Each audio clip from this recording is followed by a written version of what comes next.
Hey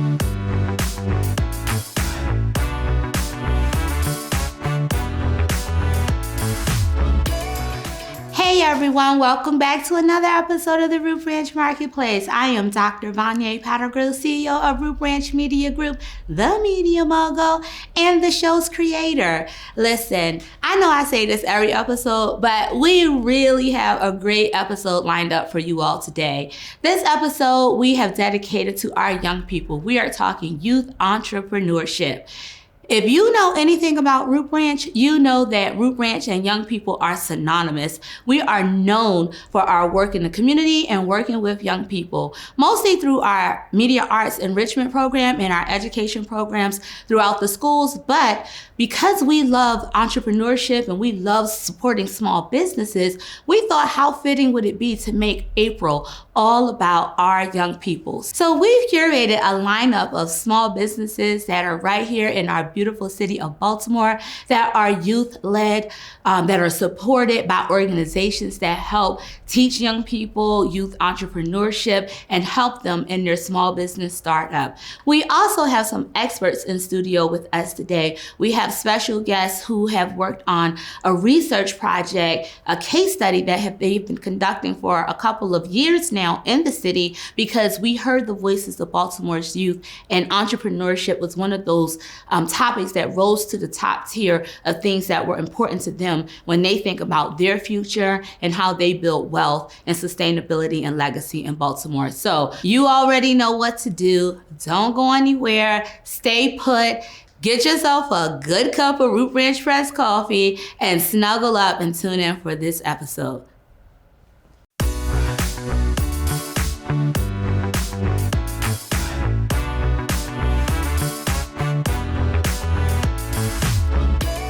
Hey everyone, it's Dr. Vanya Pattergrill. I am back here in studio at the RBMG building on set of Root Branch Marketplace, and we have very, very special guests in studio with us today. You know, this episode we're talking youth entrepreneurship, social enterprises, and we have two experts in the building with us today. We have Sarah Cooper of the Annie E. Casey Foundation and Dr. Ron Williams of Coppin State University. Welcome you two to the show. Thank you. Thank you. So I want to let you all fill our guests in a little bit about who you are individually in your respective fields, and then we'll talk about the partnership that has come into play as we dive deeper into the work of youth entrepreneurship in Baltimore. So Sarah, we'll start with you. Sure. Yes, so I'm a senior associate for economic opportunity at the Casey Foundation. Our headquarters are here in our hometown of Baltimore, and so we have a grant-making team that's specifically focused just on Baltimore grant making. So I'm a member of our Baltimore Civic Site team. And as a member of that team, I oversee investments in the city that provides opportunity to young people ages 14 to 24 around economic opportunity. And it's a pleasure to do the job. Well, I know you in so many lanes, and you are totally doing the work across multiple facets throughout our city. So thank you. Thank you for your work, and thank you for your service and commitment to our young people in Baltimore. Dr. Ron. Yes, I am an associate professor of management at the Coppin State University in the College of Business, long-term higher ed professional. I've been in higher education for 38 years. 28 of those years have been spent at Coppin State University in the College of Business. I served as interim dean of the college at one point, and as I transitioned out of that role, I founded the Center for Strategic Entrepreneurship. Anyone who knows anything about North Avenue on the corner of Warwick and North is that new building, and on the first floor of that building is the Center for Strategic Entrepreneurship. I've had the pleasure of spending some time with you both in that building, and it's absolutely gorgeous, and it adds such value, to the community. So very, very, again, honored to have you both in studio with us, and we're talking, like I said, all things youth entrepreneurship today. And so you two teamed up, your entities teamed up to partner to put together a research project. Can we talk a little bit about the research project? Sure. I think it'd be helpful to kind of rewind a little bit. Sure. And so when I came to the foundation in 2017, my predecessor had commissioned a participatory research report. And really the reason for that report was at that time, young people or organizations in Baltimore, workforce training programs, were having a hard time engaging young people in programming and retaining them. And so, again, my predecessor commissioned this research report that delved into the why. And so through traditional kind of focus groups and corner conversations, a team of local researchers went out and talked with young people about their career goals, their aspirations, what's working for them in the city, what's not. And that research really culminated into a set of about 11 recommendations. Okay. And one of those recommendations really rose to the top, which was young people crave entrepreneurship. Wow. Yes. And they crave it for a lot of reasons. They have incredible skills and talents and assets, and a lot of them have their own side businesses. They do that for a variety of reasons. They want to give back to their community. They want to be in, they've been in perhaps traditional employment settings where they face some discrimination. Sure. So they want to kind of be their own boss. And so we found that through that research that about a third of the young people who responded through those focus groups shared that entrepreneurship is a high priority. So I really use that set of recommendations as kind of my roadmap for grant making. And this one kept gnawing at me. Yeah. I was like, I really want to delve into this deeper about what's happening in the city around entrepreneurship. And so I was asking around, like, is there a central repository of information around youth entrepreneurship programming? What do they look like? What are their key components for success? And what are the best practices? And there really wasn't one. And so I love when stars align, and met Dr. Williams and learned about the Center for Strategic Entrepreneurship. And this next set of research was born. Yeah. That's incredible. Let me ask you this before we go a little bit further. Sure. When you all, after the focus groups, was that a surprise finding though, that entrepreneurship rose to the occasion? I don't think so. Okay. I don't think so. And I know that Dr. Williams can talk a little bit more about that, even in his own classrooms. Sure. He's shared that with me. But, young people squeegeeing on the corners. That's right? Yeah. And, figuring out ways to earn income. Other programs that we support in the city, young people have such incredible entrepreneurial spirit. Yeah. And desire. They definitely got to fight about it. That's right. That's yeah. right. That's right. So I was not surprised. Surprising. Okay, great. Yeah, and for us, it just provided a great opportunity. That's not surprising to us because we recognize the talent. We're with young people all the time, and we know that they are always finding ways to make ends meet. That's right. Whether it's to pay tuition or just provide to put food on the table, whatever the case may be. But because their desire is for entrepreneurship, we have to make sure that we're really positioning them for success. Thus, we designed the Excellence in Entrepreneurial Learning Research Project, because with the providing them opportunities to learn entrepreneurial skills, we have to make sure that there are real outcomes. Otherwise, we're setting them up for further frustration. Sure. So the learning part of it is the secret sauce. We wanted to really do a survey of what's happening in terms of training and entrepreneurial education, because that's never been done. To just say what's out here. So we put together, I think it's 6 research questions. What programs are out here? What models exist? How are they measuring success? How are they financing? How do they approach their financing?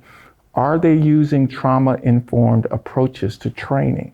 And are they following the entrepreneurs beyond the training experience. Because, I mean, the training is happening in so many different ways and in so many different models. You have those summer programs, you have those after-school programs, you have year-long programs, you have different curriculum that are used. But we really have to get a handle on what's happening so that we can then begin to build in continuous improvement so that we build sustainable businesses. You know, one statistic that is not acceptable is that the majority of Black businesses, 96% of them never make it out of startup. Oh, wow. Yeah. So we have to do some things differently if we're going to change that reality. One of the concerns, of course, in Baltimore and in many urban areas is youth crime and violence. And we know that there's research out there that says that as entrepreneurial opportunities go up, the violence and the crime goes down. That's right. So that's not rocket science. We just have to make sure that we are focused on the learning aspect of it. For us, we're an academic institution. That's what we do. We focus on learning. So we want to improve learning competencies. Because if we improve those learning competencies, whether it's entrepreneurship or anything in life, you'll be able to make the adjustments so that you can do better. As creatives, what better way to write, produce, and create great content than over a good cup of coffee? Whether it's the slow, sipping calm before you start the day, or the fuel you need to crank up your creative juices, Root Branch Press Coffee provides just the kick you need to bring forth your creative vision. Root Branch Press Coffee, for creators and innovators. All right, so tell us a little bit about the actual research project, the length of it, the market size, the sample size. We designed it as an exploratory, participatory research project, a landscape analysis. So every research team that we put together is a transdisciplinary team. That's one, I think, unique aspect of it is, so we have a social worker, we have education professionals, we have people from the business school, we even have a dance professor that's part of the research team, because that's where the innovation in research comes in, from those different philosophical perspectives that come from different disciplines. We have interviewed 35 organizations that provide youth and emerging adults, because it's from age 16 to 29. Okay. So it's not just the youth, but it's the emerging adult population, because that mirrors the 2017 study that was done by the Anna E. Casey Foundation.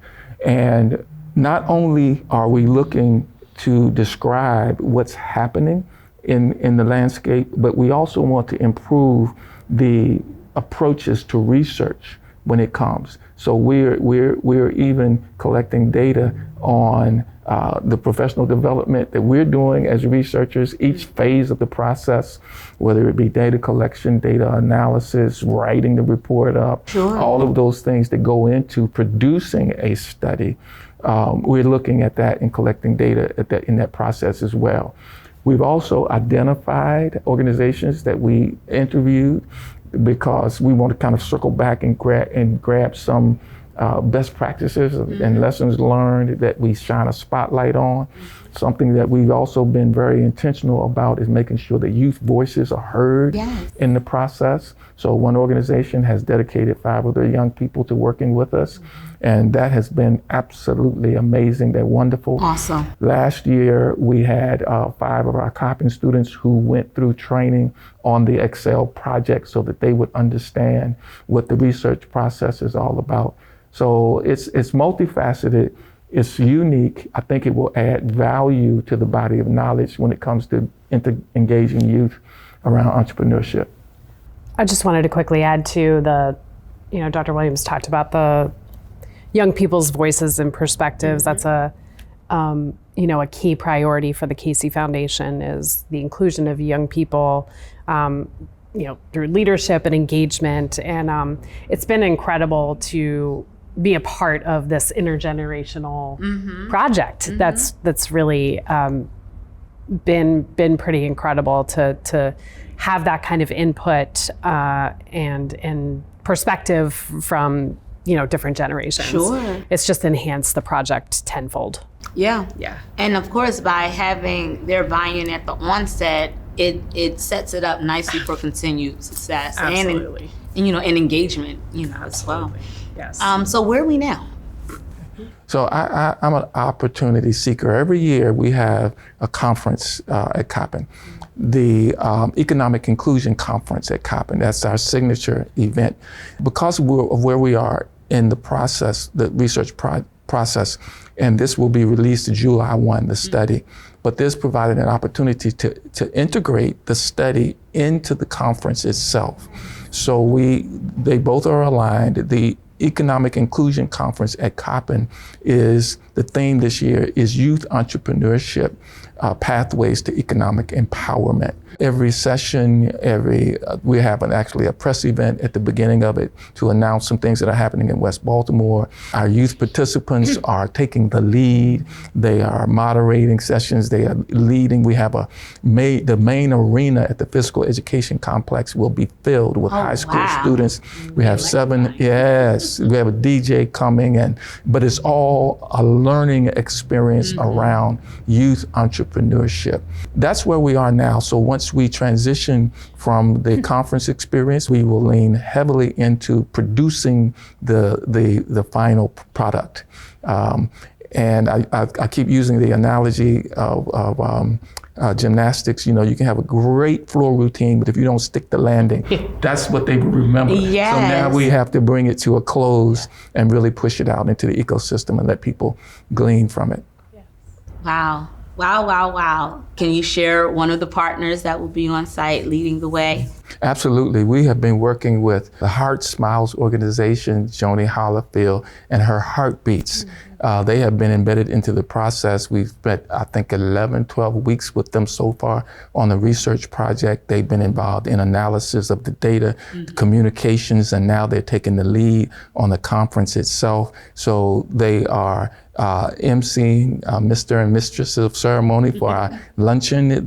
They are serving on a panel as part of the experience. So you will hear their voices and see them. I just returned from a conference with them where they blew everybody away. So it has been a wonderful experience to work with that organization. And not just any conference. What was this conference at? This conference is in Honolulu, Hawaii. Come on, Baltimore and Honolulu, Hawaii. So I'm telling you, our young people are traveling, impacting not only here in Baltimore, but across these United States. So again, we dedicated this episode in Branch Marketplace to lift up some of our youth entrepreneurs because they are starting young and they're doing well. Actually, we have some businesses that will be featured on the show that are sold at Orioles Park and in the Whole Foods and that sort of thing. So these young people are really, really doing it. In your opinion, why? Again, I know we talked about it from a research perspective, but really, when we look at the landscape of Baltimore and the direction that it's going, I mean, again, even in just paying homage to the loss of the collapse of the Key Bridge and what that did to our city and the economy, and now having what we say 15,000 people unemployed as a result of that, entrepreneurship is a part of this conversation. You know what I mean? So just in your own experience and in your own thoughts, why is the work of entrepreneurship so important, and why is it so important, particularly with our young people as well? It releases the genius. There's a genius in Baltimore, and there's a resilience in Baltimore that just needs room and space to thrive. And even when you have a tragedy like the bridge, the recovery from a tragedy like that is dependent on how vibrant the genius is that's operating in your ecosystem. So that's really what it does. Mm-hmm. I mean, in my classes at Coppin, if I ask, how many of you have businesses? They have businesses registered and unregistered. That's right. That's right. Well, how did you get into repairing automobiles? Did you go to school? No, I taught myself, but I'm repairing automobiles in my backyard, making a few dollars on the side. We have to harness that in a more targeted way and then encourage them. And it's really relationship building. We focus on learning, allowing them to whatever you bring to the table, improve on it because that's what learning is. But that is supercharged by relationships. And we all remember our favorite teacher for a reason. So when you develop those relationships, give space for the genius, it just takes off. And people will respond. I remember when the things shut down because of COVID, another organization that we work with produced PPE for the healthcare workers in incredible volume. Wow. But the reason they were able to do it was because of the relationships they had in the community. So when they called on people, they responded because they felt safe. Yes. So that's what we try to create. I love that, Dr. Williams. Yes, release the genius. And there's so many levels to the genius in the city.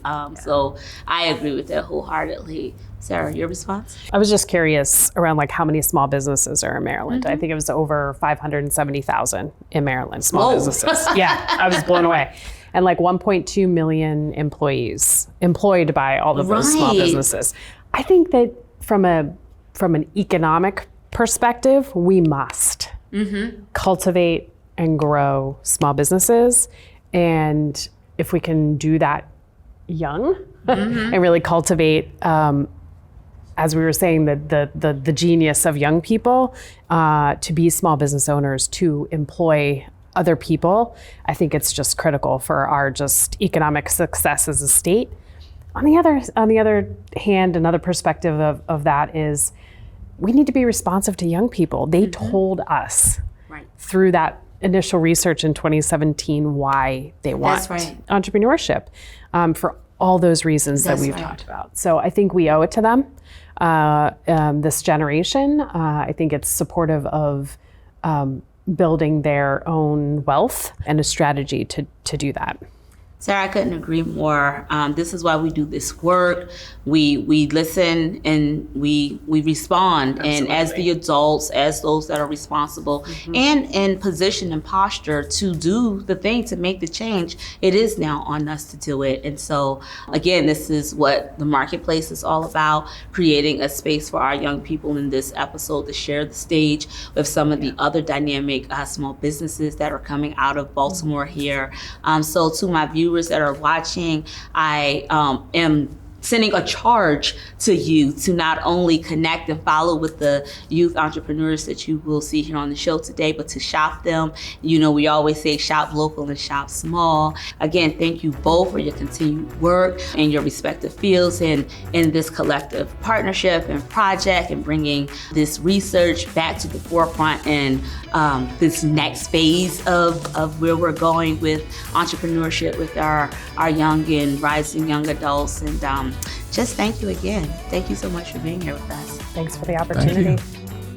Wow, what a show, what a show. Guys, I truly hope that you enjoyed today's episode. This is what Marketplace is all about, creating space and opportunity for small businesses of different backgrounds, of different ages to have space and exposure to grow. So I encourage you to continue to shop local and shop small. And as always, we thank you for tuning in and supporting the Root Ranch Marketplace. Until next time, bye.